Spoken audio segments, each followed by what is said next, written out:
Hi everybody, my name is Ian Ellis. Welcome to Great Artist Steel. In front of me here I've got a big print of Guernica, a painting created by Picasso in a reaction against an atrocity just before the Second World War. It was actually during the Spanish Civil War, and it was a bombing by the German Luftwaffe on a small town of Guernica with about a population of about 7,000 to 10,000 people, where about a quarter of the population of the people were slaughtered. Picasso started the painting just a week after the event. Now, I'm going to attempt interpretation of the painting, but just say a few things about it, because it's a painting that a lot of people have tried to get to grips with, but it's very complex and very complicated, and I've been looking at this painting for many years, and I formed my own ideas about it, and my interpretation of it is based on the fact I think Picasso was predicting what was going to happen to the nationalists, to the Nazis. Obviously, the Second World War hadn't started, but it was coming along. And Picasso at that age was something like 56, I think, when he painted the painting, and he was 33 when the First World War started. So I think he was very much aware of what was going on. So I think when he painted Guernica, I think he was also predicting what was going to happen. Like any interpretation, what we've got to do is just look at the painting. The first thing we're going to think about is what the title is. The title might be a clue. The last painting we looked at was Philip Guston's painting The Studio, and that wasn't really particularly more descriptive.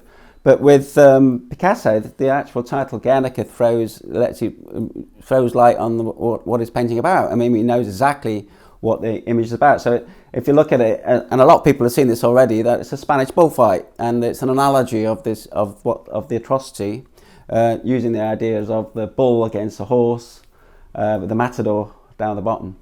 Now, what I'm going to do is just go through all the things that really clearly can be seen. And you can see on the left side, we've got the bull coming in, its twisted head coming this way. Below the bull is a woman with a baby, with a dead baby, screaming. We have the matador who's dead. We have a horse here. When I first saw this painting, I thought the horse was quite hard to read, actually. I mean, since I've looked at it, it's kind of like this strange texture of it for its hair. A lot of people think it's Picasso read the story in the newspaper, and he just printed, he almost like used newspaper as a way of actually creating the horse's hair. So it's like the idea of the newspaper print. So where you see the texture, that's the horse within that. Also, as you go above, you can see there's an electric light up here, there's a lantern. There's a strange kind of spooky ghost-like figure coming in, like a female figure coming in, holding a lantern. There's also a woman here coming into the painting, walking into the painting, and she has almost kind of strange triangular hair coming. There's a bit of hair coming down around the back of her, and at the far end we have the looks like a man maybe with the straight arms, screaming as well.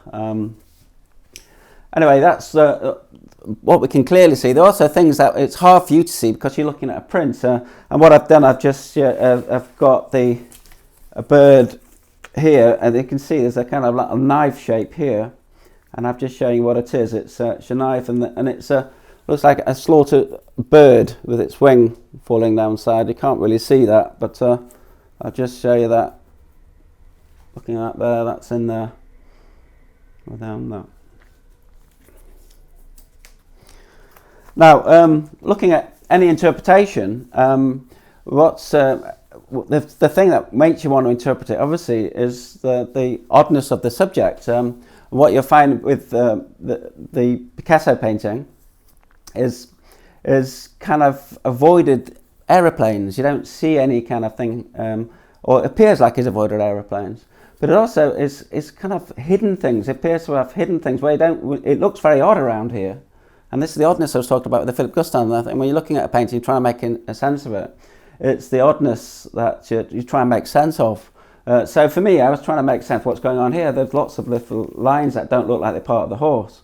And also strange kind of shapes and forms that didn't seem to make sense. So what I've done is tried to look, and I could see things in this particular image, and some people have already seen a bull with its nose here, with it, that's being its nose coming across, apparently goring the horse from underneath. So that's its jaw and that's its nose, and you can't see the bull. But I'm not sure about that. But I do see a bull, but my bull is here, and I'm just want to show you the bull I see within that. And I've put it there. Its horns are here, and the legs of the horse have got many different hooves. So I think when I drew the bull, it's got the horns here. Also, the wound that's on the horse is in the middle of the bull's head, and you've got the horns here, and the leg, the back leg of the bull, is also sharing the front leg of the horse. And there's two legs here, I think, the horse and the bull, and here there's two hooves there. So if it was a horse, there's too many hooves around. But I think there's a bull there. Also, another thing I've seen there is, I think people have seen this already, but I just want to make this very clear, is the idea of a dove.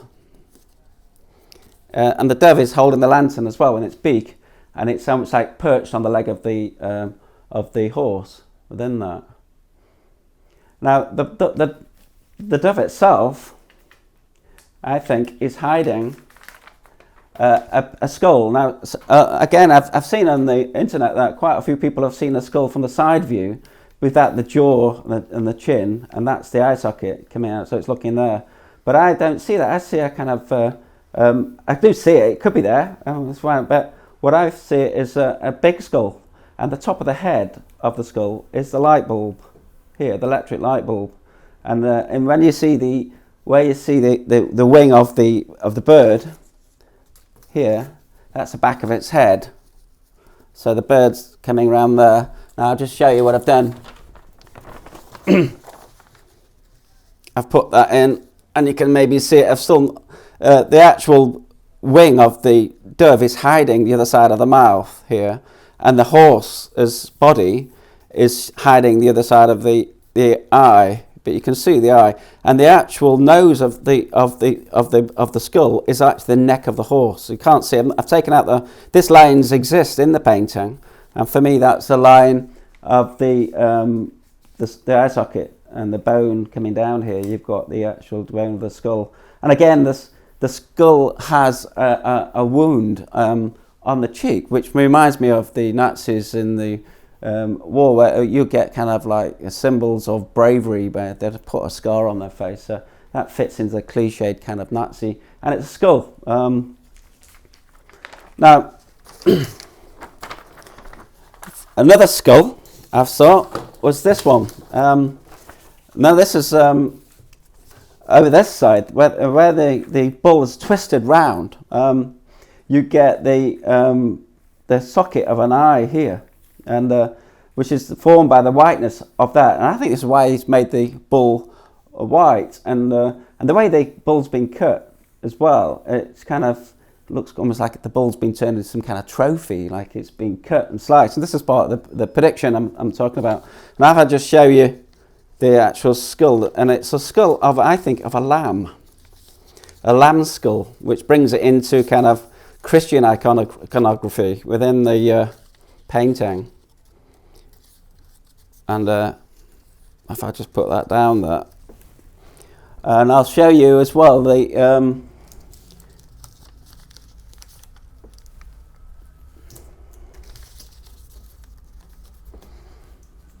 now when you get a lamb or sheep, when you look at it, it's got this strange nose that comes down here, and then the teeth are very strange. You've got these teeth here, which really come out of the front of its teeth and the back.